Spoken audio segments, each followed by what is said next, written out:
wallo sabaa wallo beeni jibbaa walloo namni tokko qixxee nama dibbaa walloo kamisee deema olii gam mil'ataa oltee bultee duraanuu oromoo wal gaafata biyya qabsaa'otaa biyya aalimmanii biyya itti qabsoon taanee dhaqtu sani walloo kamisee geennaan kun warra sanbatee warra gabrummaaddee diina lubbuun taphate waraabessa guyyaa yuusu iyyayyii fi saree harawaaf jillee daawween harkaa itti kafale gadhee garaa fincaanii hollatti kaamu goleen wal dhagaye wal dubbisa oromoon aadaararee duuraa fi gaafillee warra eebanoof baatee akkaataa lolaa beekuu oromoo kiyyaa taate hidhatanii akkanaa gannaara musii guutuun akkana wayya kunoo duutiifte hin duutu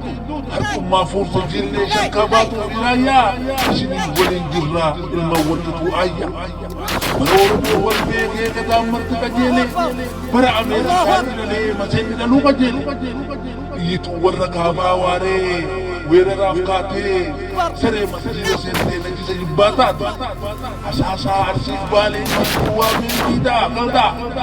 booranaaf wallaggaa guutuma wal dhagaya Nafsa hargee qooduu jimmatu buna dhaabaa shawaa shimalli daraaree sarkina warra kaabaa mootii biraa hin faarsin rabbiin malee jiru mootii moottarroo sarkii warra fajjii oromootii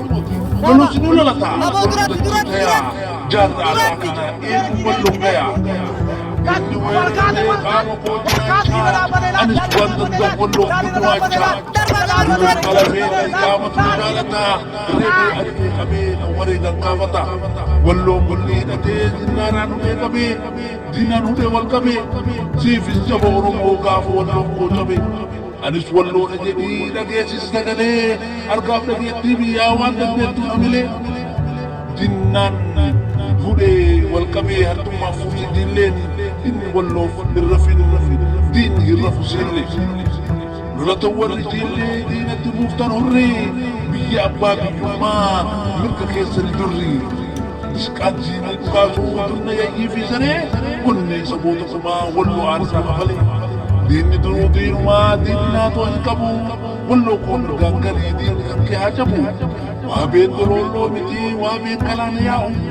mirgaaf mirgaa gonfataa namni haqaaf qabsaa'u walloo waloo sabaa walloon beela jibbaa walloo namni tokko qixxee nama dibbaa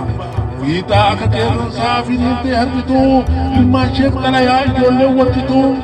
warra waliin boonuu rakkos tahee bal'oo hundee sabboonummaati oromoonni wallu mana aaruu hin goran kan goran mana aanu warra akkoo manooyyee yeroo walloo noliyaan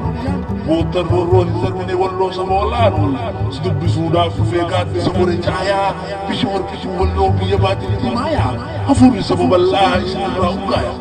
walloon dhaqee dubbisi boottan qalbii sidaarraa warra abbaan jabanoo wayii wadaa ibaaboo jaarraa biyya balaa jallaqaa qilxuu oromoon argee jira waan walloon keessa jirtu sanyii Muhammad Ali sanyii tolaa qaanqiree walloo lola sodaatee diina dheessin argine gootuun wal abbaa gaangul ilmaan Hasan Rashidee walloon hambaa goototaa gabrummaa falme dide roobee qaqawweessee hurrii aara fakkeessee walloon nama hin tuquu diina maaltu majjeesse walloo yoo dhiirti loluu dubartiin mana hin teenne walloo ari'ee malee diina dheessin dhageenye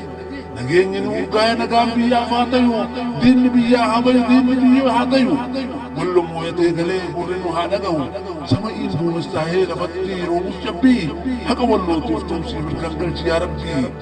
bari roobnuu hammaatus siif bari'uu hin hafu walloo walooma sabaa anillee sirraa nafu ji'a kabajaa ulfaataa waqtiin keessa jirru soomaa akkam jirtan garsiiftan oromoo koo galatooma ji'a kabajaa ulfaataa waqtiin keessa jirru soomaa akka jirtan garsiiftan oromoo koo galatooma ulfaadha. Labooba isin gubaa walumaan dandhamna jiraannu walumaan abbaa biyyaa taana walirraan dheessinuu moyyaaleen garaayya bakka jirru maraa ilmaan oromiyaa oromoo kan taatan xiqqaaf guddaa martuu walloo cabde boodaan kabajaan hin jirtu akka dhugaa qaba diinni maal balleesse nutu foongi keenya kutee ofirraa fageesse gidduutti galfatee alagaan soorate bara dhibba meeqa mataa gadeejjate xiqqaa fi guddaadhaan irraa alagaan alaalalu akkaataatti dhufaasan walirratti shaakalu nuyi of dogatee wal qabatee ciisu kayyatuun alagaa dhiiga dhangalaasu dubbiin walloo addaa wala seenaa keessa kufaatiin Oromoo asitti bakkisaa. Furtuu gaafa duraa walloo irraa hiikkate jaarraa lama guutuu guduunfaa lagate ulaa walloo dhabee weerara Oromiyaa sirni bittaa kolonii impaayera Itoophiyaa asirraa furgaatee Oromiyaa nyaatee caasaan gabrummaa Habashaan irratti diriirte bakka waloon dhabee hunduu gatii dhabee karra banaa dhiisee bineensa maal komatu ol seenee mana keessaa gaafa cabsee sooratu ka'aa karra cufaa wallootti daandii baasaa ilkaan diinaa jala qabaatii dachaasaa. Siif jirraan ni ga'aa jiraannee garsiifna osoo tokko taanee harruma obbaafna akkamitti ciisa namni lubbuun jirtu gaafa foon isaarraa alagaan qolatu. Maaltu nu adoochee of nu wallaalchise ka'iyyaa Oromoo maaltu sinaaffise wallaggaan sooratu osoo teessee laaltu walloo dhiiga dhugu osoo jaan agartu talaalee marsanii lafarraa buqqaasu moyyaalee kutanii dantaa ofii geggeessu cinaaqsan maranii kee irraa buqqaasu arrayyuu waadanii abiddaan bobeessu maaltu sirraa hafee harka martee teessa moo waaqatu kan biraa dachaasee of qopheesse dachii keessa. Ka'iyyaa Oromoo ka'i qeerroon biyyaa waan ati dagatte eenyutu siifiyya ka'iyyaa ammallee yoo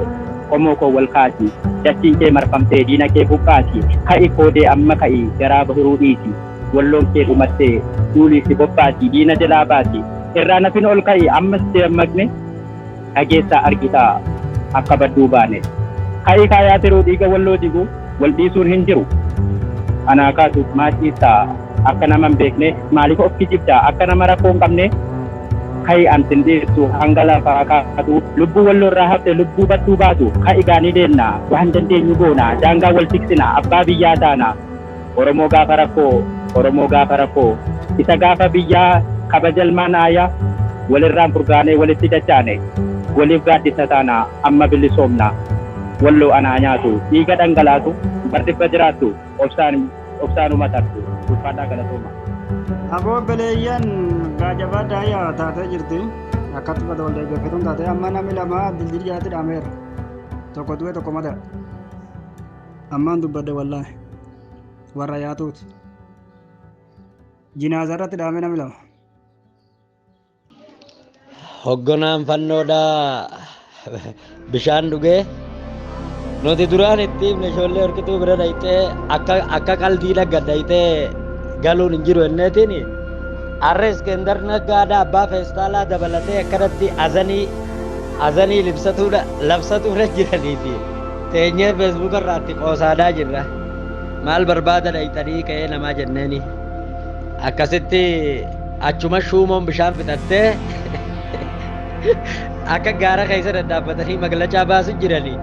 isaanis edanuu fi boru kananii faxaramanii akkasuma Oromoonni kutaa 11 hanqaa duraan komachaadhaa ture afaan ceekurra haatanii maa tatteessan kaniin jeen keessattuu ijoolleen tuktuuk irratti